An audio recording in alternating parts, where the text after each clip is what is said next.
নমস্কার প্রিয় বিয়ার, আপনারা দেখছেন খবর তরঙ্গ। বিএসএফের একাংশের সহযোগিতায় সীমান্তে হামলাকারীদের ঢুকিয়ে মুর্শিদাবাদে হামলা হয়েছে। এলাকার মানুষ চিনতে পারছেন না যে কারা এভাবে হামলা করে অশান্তি সৃষ্টি করেছে, আর এ নিয়ে পুলিশ নিজেদের মতো করে ধরছে, চিহ্নিত করছে। একথা বলেছেন তৃণমূলের মুখপাত্র কুণাল ঘোষ। বিএসএফকে নিয়ে আবার ভিন্ন কথাবার্তা শুরু করলো তৃণমূল কংগ্রেস। সত্যি এর থেকে মারাত্মক আর বিস্ফোরক কথা আর হতে পারে না, যে কথা কুণাল ঘোষ বলেছেন। কারণ বিএসএফ যে দেশপ্রেমে উদ্বুদ্ধ হয়ে সীমান্তে নিজেদের জান বাজি রেখে দিনরাত পাহারা দেন, সেই বিএসএফের উপর আঙ্গুল তুলছে তৃণমূল কংগ্রেস এবং আঙ্গুল তুলছেন কুণাল ঘোষ। প্রিয় বিয়ার, ভিডিওটি ভালো লাগলে সাবস্ক্রাইব করবেন, এতে আপনার ক্ষতি হবে না কিন্তু আমাদের উপকার করে দেবেন। মুর্শিদাবাদে ওয়াকফ সংশোধনী আইনের প্রতিবাদে মিছিল হয়েছে এবং এতে এখন পর্যন্ত 3 জনের মৃত্যু হয়েছে এবং দোকান বাড়িঘর ভাঙচুর হয়েছে, বাস জ্বালানো হয়েছে।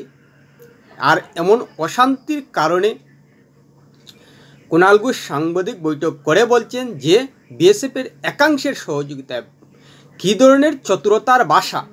বিএসএফকে বলছেন না, বলছেন বিএসএফের একাংশের সহযোগিতায় হামলাকারীদের ঢুকিয়ে এলাকার মানুষ নাকি চিনতে পারছেন না যারা হামলা করেছে। বিএসএফের দিকে আঙ্গুল তুলছেন কুণাল ঘোষ চতুরতার সঙ্গে। বিএসএফ বলছেন না, বলছেন বিএসএফের একাংশ।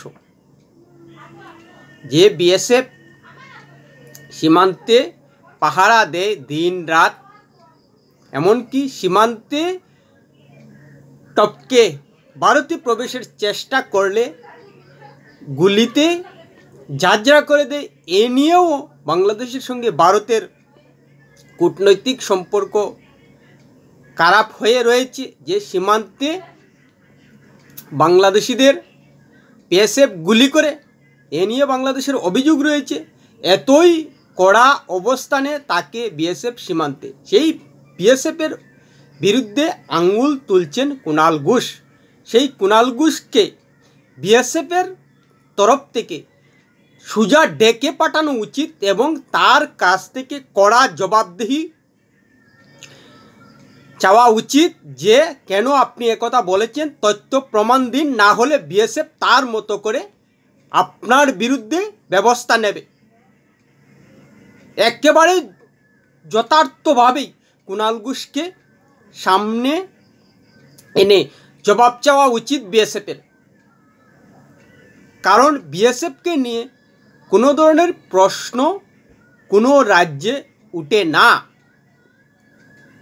অথচ বিএসএফ পাকিস্তান সীমান্তে, বাংলাদেশ সীমান্তে অতন্দ্র প্রহরীর মতো সীমান্তে পাহারা দেয়, দিন রাত পাহারা দেয়। আর এতে সময়ে সময়ে আমরা দেখতে পাই বাংলাদেশ সীমান্তে অবৈধভাবে প্রবেশ করার চেষ্টা করলেই বিএসএফের গুলিতে ঝাঁঝরা হয়ে যাচ্ছে, গুলি খাচ্ছে অবৈধ বাংলাদেশিরা, অবশ্য অনুপ্রবেশকারীরা। আর সেই বিএসএফকেই নিয়ে সন্দেহ প্রকাশ করছেন কুণাল ঘোষ। বলা যায় রীতিমতো যে বিএসএফ দেশকে রক্ষা করার জন্য সীমান্তে পাহারা দিচ্ছে, আর সেই বিএসএফের প্রতি আঙ্গুল তুলছে। অর্থাৎ দেশের নিরাপত্তার ক্ষেত্রে বিএসএফ গাফিলতি করছে, সেটাই কিন্তু কুণাল ঘোষ বলতে চাইলেন। রীতিমতো দেশদ্রোহী কথাবার্তা। যে দেশকে রক্ষার জন্য বিএসএফ নিজেদের জান বাজি রেখে দিনরাত অতন্দ্র প্রহরী হয়ে তাকে বাংলাদেশ সীমান্ত এবং পাকিস্তান সীমান্তে, সেই বিএসএফকে নিয়ে সন্দেহ করছেন কুণাল ঘোষ। এর কিন্তু ক্ষমাই নেই, কোনো অবস্থায় ক্ষমা করা যায় না। পাকিস্তান সীমান্তে বিএসএফ পাহারা দেয়, জম্মু কাশ্মীর গুজরাট, রাজস্থান এসব সীমান্তে, অন্যদিকে আসাম, ত্রিপুরা, মেঘালয় সীমান্ত বিএসএফ পাহারা দেয় বাংলাদেশ সীমান্তে। সেই সব রাজ্য তো বিএসএফকে নিয়ে সন্দেহ হয় না, তাহলে কেন পশ্চিমবঙ্গে সন্দেহ হবে? নাকি তৃণমূলের অন্দরেই রয়েছে বিএসএফকে নিয়ে রাজনীতি করার পরিকল্পনা? না হলে কেন অভিযোগ উঠবে? অন্যদিকে আমরা দেখতে পাচ্ছি যে ওয়াকফ নিয়ে আসাম, ত্রিপুরায়ও সংখ্যালঘু সম্প্রদায় মিছিল করছে, সেখানেও একটা অশান্তি পাকানোর চেষ্টা করেছে সংখ্যালঘুরা। কিন্তু কি দেখতে পাচ্ছি যে সংশ্লিষ্ট রাজ্যের পুলিশ প্রশাসন কড়া মনোভাবে তাদেরকে অশান্তি থেকে বিরত রাখছে। তাহলে মুর্শিদাবাদে যখন সংখ্যালঘু সম্প্রদায়ের মিছিল থেকে অশান্তি পাকানোর চেষ্টা হচ্ছিল, তখন কেন পশ্চিমবঙ্গ সরকারের পুলিশ প্রশাসন কড়া অবস্থান নিল না? কেন হাইকোর্টের রায়ের অপেক্ষা করতে হলো? এবং হাইকোর্ট রায় দিয়ে বিএসএফকে এবং কেন্দ্রীয় বাহিনীকে রাস্তায় নামাতে হলো? কেন শুভেন্দু অধিকারীকে হাইকোর্টে যেতে হলো? কারণ শুভেন্দু অধিকারী জানতেন যে মুর্শিদাবাদে অশান্তি হবে, আর তৃণমূল কংগ্রেস সরকারের থেকে বুঝতে পারছিল না যে মুর্শিদাবাদে অশান্তি হবে। সেটা কি করে বিশ্বাসযোগ্য হতে পারে? বিরোধী দল যদি সত্যিই অশান্তির কথা চিন্তা করত, যেভাবে কুণাল ঘোষ বিজেপির দিকে নাম না করে অভিযোগ করছেন, তাহলে তো শুভেন্দু অধিকারী হাইকোর্টে যেতেন না কেন্দ্রীয় বাহিনী মুর্শিদাবাদে নামানোর জন্য। তাহলে তো চুপ করে বসে থাকতেন শুভেন্দু অধিকারীরা এবং অশান্তি সৃষ্টি হতো, এবং কেন্দ্রীয় বাহিনী স্বাভাবিকভাবেই, যেহেতু হাইকোর্টে শুভেন্দু অধিকারী যেতেন না যদি রাজনীতি করার ইচ্ছা থাকতো, আর কেন্দ্রীয় বাহিনীও নামতো না মুর্শিদাবাদে, এবং রাজ্য পুলিশ তো ব্যর্থই, তাহলে সেই অশান্তি আরও ধাউ ধাউ করে চলতো এবং বিজেপি সুযোগ পেয়ে যেত। শুভেন্দু অধিকারী, দিলীপ ঘোষ, সুকান্ত মজুমদাররা সুযোগ পেয়ে যেতেন আরও বেশি করে রাজনীতি করার। যে মুর্শিদাবাদ জ্বলছে, লাগাতার জ্বলছে, তৃণমূল কংগ্রেসের সরকার, পুলিশ প্রশাসন ব্যর্থ, আটকাতে পারছে না হিংসা, তাহলে তো আরও বেশি করে রাজনীতি করার সুযোগটা পেয়ে যেত। কিন্তু কি, শুভেন্দু অধিকারী হাইকোর্টে গিয়ে রায় বের করে এনেছেন যে মুর্শিদাবাদে কেন্দ্রীয় বাহিনীর নিরাপত্তার দায়িত্ব দেওয়া হোক। বিজেপির শুভেন্দু অধিকারীর ভূমিকা নিয়ে প্রশ্ন আসতেই পারে না।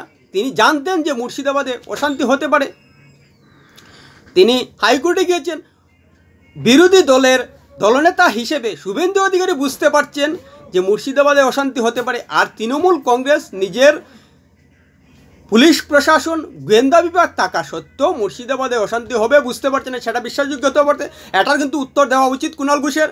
যে বিরোধী দলনেতা শুভেন্দু অধিকারী বুঝতে পারছেন যে মুর্শিদাবাদে অশান্তি হতে পারে, কেন্দ্রীয় বাহিনী নামানো উচিত, আর তৃণমূল কংগ্রেসের নেতা হিসেবে, মুখপাত্র হিসেবে কুণাল ঘোষ জানেন না, তৃণমূল কংগ্রেস সরকার জানে না, এটা বিশ্বাসযোগ্য হতে পারে? এখানে তো পরিষ্কার হয়ে যাচ্ছে যে কার সদিচ্ছা রয়েছে হিংসা থামানোর ক্ষেত্রে, কার সদিচ্ছা রয়েছে যাতে অহিংসা না হোক। শুভেন্দু অধিকারী পরিষ্কার হাইকোর্ট থেকে কেন্দ্রীয় বাহিনী নামানোর জন্য মুর্শিদাবাদে তদবির করেছেন। এখানে তো পরিষ্কার হয়ে যাচ্ছে যে শুভেন্দু অধিকারী সততার সঙ্গেই চাইছিলেন, আন্তরিকতার সঙ্গেই চাইছিলেন না যাতে মুর্শিদাবাদে কোনো ধরনের অশান্তি না হয়। যদি অশান্তি চাইতেন তাহলে হাইকোর্টে যেতেন না, এবং অশান্তি বেশি করে হলে বিজেপি এবং শুভেন্দু অধিকারী আরও বেশি করে রাজনীতি করার সুযোগটা পেতেন। কিন্তু না, তৃণমূল কংগ্রেস এবং কুণাল ঘোষরা এটা নিয়ে রাজনীতি করছেন এই কারণেই যে অশান্তিটা বেশি করে হলো না, কেন্দ্রীয় বাহিনী মুর্শিদাবাদে নামায়। এখন একটা সুযোগ তো এই অশান্তিটা বিজেপির গাড়ে ফেলতে হবে, কিন্তু তাদের যুক্তি আসছে না তো অশান্তির ক্ষেত্রে। কারণ শুভেন্দু অধিকারী হাইকোর্টে গিয়ে নিজে তদবির করে কেন্দ্রীয় বাহিনী নামিয়েছেন মুর্শিদাবাদে, আর অশান্তি যখন হয়েই গেছে সেটা যখন পুলিশ পারেনি থামাতে এবং রাজ্য সরকার ব্যর্থ, সেই ব্যর্থতা ডাক থেকে এবার পড়ুককে বিএসএফের দিকে ঠেলে দিচ্ছেন কুণাল ঘোষ। অথচ সংখ্যালঘু যে শুধু মুর্শিদাবাদে এবার প্রথম করেছে অশান্তি সেটা কিন্তু নয়, এর সময় আমরা দেখতে পেয়েছি বিভিন্ন জায়গায় অশান্তি সৃষ্টি করেছেন সংখ্যালঘুরা। এনআরসি সময় দেখতে পেয়েছি অশান্তি সৃষ্টি করেছেন সংখ্যালঘুরা পশ্চিমবঙ্গে। এদের তো অনেক আগে থেকেই এভাবে মিটিং মিছিলে নেমে অশান্তি সৃষ্টি করার রেকর্ড রয়েছে। তাহলে মুর্শিদাবাদে ওয়াকফ আইনের বিরুদ্ধে, সংশোধনী আইনের বিরুদ্ধে মিছিলে নেমে যে অশান্তি করবেন না, সেটা প্রথম থেকেই শুভেন্দু অধিকারীরা জানতেন। আর কুণাল ঘোষ এবং তৃণমূল সরকার জানে না, সেটা বিশ্বাসযোগ্য হতে পারে। আসলেই তৃণমূল সরকার এবং কুণাল ঘোষরা রাজনীতি করছেন, যার কারণে বিজেপিকে দোষারোপ করতে পারছেন না, সরাসরি বিএসএফের দিকে ঠেলে দিচ্ছেন বিষয়টা। অথচ বিএসএফকে নিয়ে মেঘালয়, আসাম, ত্রিপুরা, গুজরাট, রাজস্থান, জম্মু কাশ্মীরে কোনো সমস্যা হয় না। সমস্যা শুধু বাংলা, পশ্চিমবঙ্গের সীমান্তেই। এতে পরিষ্কার হয়ে যাচ্ছে যে কুণাল ঘোষদের অভিপ্রায়টা কী। কুণাল ঘোষকে অতি সত্বর বিএসএফের তরফ থেকে নিয়ে তার কাছ থেকে জবাবদিহি চাওয়া উচিত যে তিনি কেন এভাবে মন্তব্য করেছেন যে বিএসএফ দেশকে জান প্রাণ লাগিয়ে রক্ষার জন্য সীমান্তে অতন্ত্র প্রহরী হয়ে থাকে। সেই বিএসএফের দিকে আঙ্গুল তোলার, নিরাপত্তার বিষয় নিয়ে আঙ্গুল তোলার অধিকার তিনি কোথা থেকে পেলেন? প্রিয় ভিডিওটি ভালো লাগলে লাইক শেয়ার কমেন্ট করুন।